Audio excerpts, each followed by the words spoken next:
Well, hello. Welcome back to my channel. My name is Justine. I'm so happy that you are here. In today's video, I'm going to teach you how to do something cool with this orange DIY. So let's do a little magic. Ta-da! We are going to learn how to do a DIY decoupage. I believe that's how you say it, which is basically like the blue and white pumpkins that we see here in some high-end stores. But we're going to make this under $10, probably even cheaper if you have some of the supplies. So let's get our pumpkin spice, our Starbucks in a cup, because the season has officially begun, and I'm gonna show you how to get started. So make sure you give this video a big thumbs up and let's begin. The first thing we're going to do is we're going to get our white matte acrylic paint. You can spray paint. I honestly didn't think about this until after I was editing this video, that spray painting would have been a lot easier. But you're going to get one of these jack-o'-lantern pumpkins that are sold at Walmart for like what, under $2 or something like that. And if you have white matte paint, if not, you can get them at your craft store, and you're going to paint the entire pumpkin.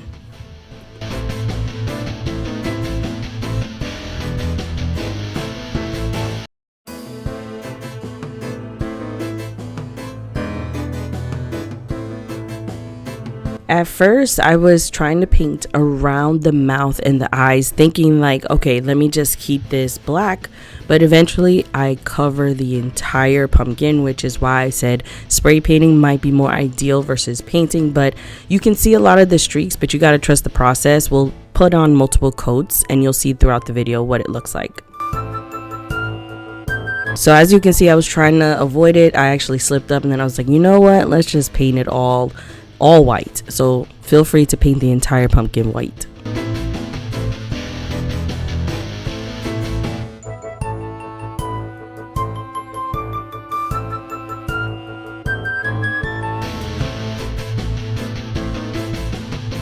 So this is what the pumpkin looks like with one coat of paint. In this video, we're going to do 2 coats. So again, if you're spray painting, maybe 1 or 2 coats would be ideal. The next thing we're going to do is we're going to get these napkins that I found on Amazon. All the supplies will be listed down below in the description. And you're just going to take 1 or 2 napkins, and you're going to open it up. And every napkin has like 2 sheets put together. So we're going to peel that by the edges, and we're going to peel that apart, so that way we have one single sheet, which is the printed side that we do need for our pumpkin.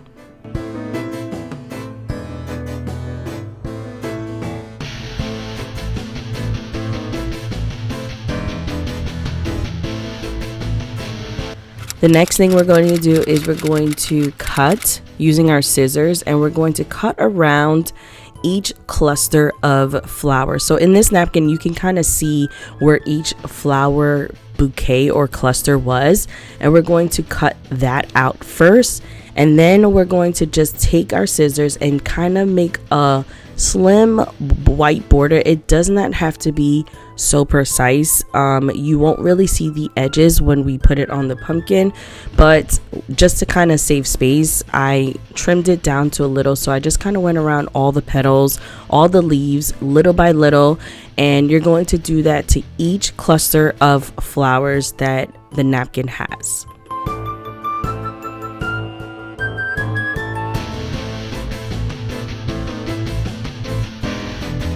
So this is how it came out. It came out awesome, and you're just going to repeat the process for the entire napkin.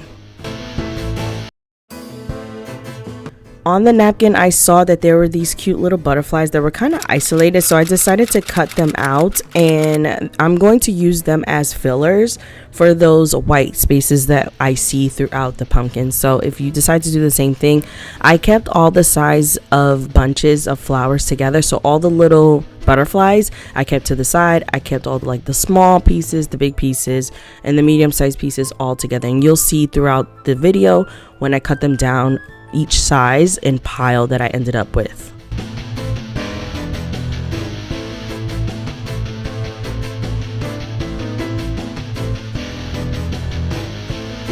So now that we've cut out all your clusters for your napkin, I think I only used one napkin. So if you have the same size pumpkin, you probably only need one. But I arranged them from big, medium, small, into the small little filler butterflies that we're going to use.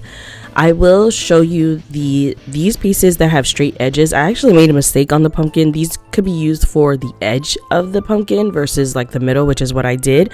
And you'll see that mistake later on in the video. So the next thing we're going to do is we are going to paint our pumpkin a second coat of white paint. And again, if you spray paint it, I would definitely go in with more than one coat. You can do 2 to 3, but making sure that all of the pumpkin is covered. One thing I noticed, if you are painting the pumpkin, that I was leaning the pumpkin on the table, and you can see that there are spots on the bottom because obviously it wasn't dried. So I would recommend putting the pumpkin in your hand and be able to paint it, because otherwise you'll get those spots on the bottom and they are noticeable towards the end. So just be careful when you're painting this pumpkin.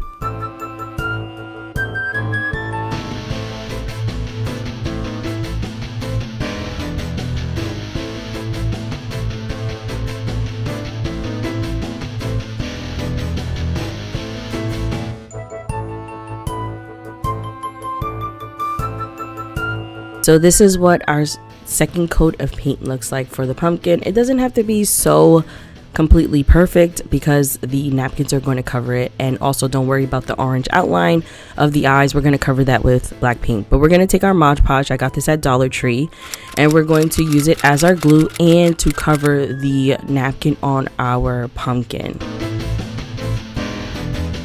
So you're going to take one of the clusters from the flowers and kind of place it somewhere along the lines of your pumpkin. Then you're going to use the Mod Podge and glue it down as if it's glue. And once it's pretty much a thin layer or a layer of that Mod Podge down there, you're going to put the napkin over it. And then what we're going to do right after, we're going to put the Mod Podge on top of that napkin so that way it seals it as well.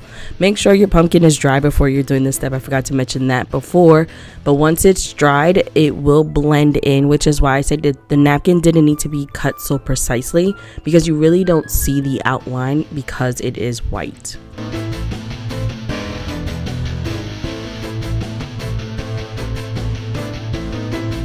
So you're going to repeat this step over and over again throughout the pumpkin. I started off with a smaller piece just to kind of feel it out, how to do it. But have fun, be creative. There is no rhyme or reason of how to place these flowers on there. It depends on how spaced out you want it to be on your pumpkin. But just have fun and continue on until we get around the eyes and the mouth.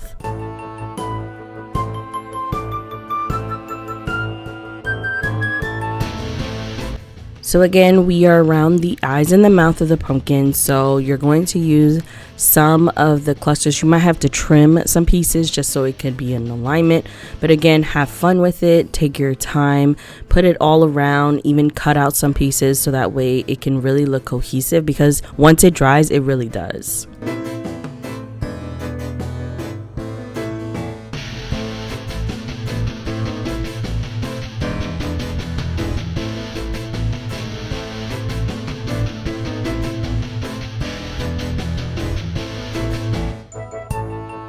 I would recommend doing all the bigger pieces first and then going back and putting those little small butterfly fillers in after, because then you can now space them evenly so that way it really looks cohesive throughout the pumpkin.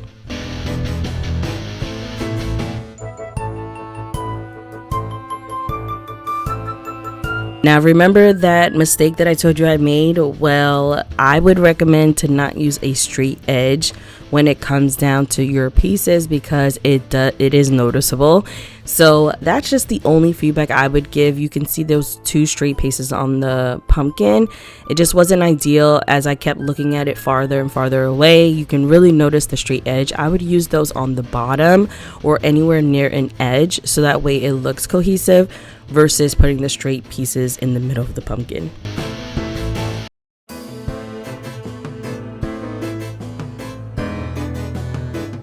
So now we're going to take our matte black paint and we are going to paint our eyes and mouth and nose for the pumpkin, my recommendation is get a paintbrush that has a slanted edge. I got mine from Michael's and I've had this forever. As you can see, it's a little, or like an angle brush, I think it's called, because it makes the straighter lines. I'm not an artist. I struggle with straight lines when it comes to painting, but an angle brush will definitely help you when it comes to creating those straight lines in there.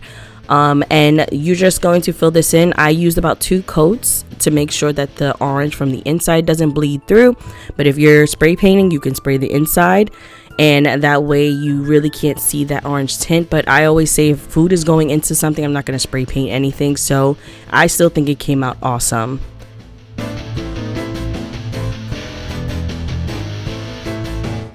This DIY decoupage really came out cute. The pumpkin, I love the white and the contrast with the black eyes, just to give it a little spooky. We're not all the way spooky, but this gives more of like an Italian feel. Kind of spring merges with fall, so I absolutely loved how this came out. Did you ever hear the word decoupage? I had to look that up on Google multiple times and hear how it was pronounced because I didn't know. I used to just call it a blue and white pumpkin.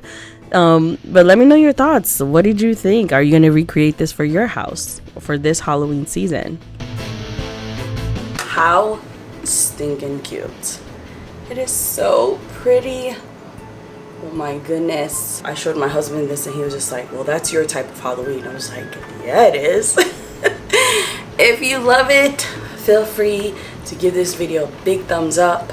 Make sure you hit that subscribe button. I would love to show you more DIY decor content creation for all types of holidays in the near future.